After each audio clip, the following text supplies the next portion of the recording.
Hi, it's Beth Rosen at Beth Rosen on Twitter, and I'm so excited to welcome Rosie O'Donnell to Chicago. I was at her show 10 years ago in New York. I still have my hat, and she wants to know things to do and places to go. My favorite place to go is Joe's Seafood. And one of my favorite places is the Green Mill Lounge. Want to get your nails done? There's a really great nail place at the JUCO on Division. Nancy is a Chicagoan. She knows all the best places, things to do. And what do you have? Any hints or tips for Rosie? I don't know, you can't leave town without having a Chicago hot dog, you've got to have our deep dish pizza, and of course a steak. First, you should go to my blog, iknowchicago.tumblr.com, which has one very cool, awesome, little-known fact about Chicago and things to do every single day. Favorite places that I've been to. If you like Mexican food, El Mariachi on Broadway is like my new favorite taco place. And you can't go wrong with anything that Billy Duck owns.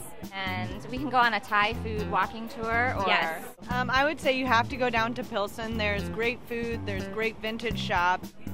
You can't beat a city with a lake right there. Well, thank you so much. Rosie, welcome to Chicago.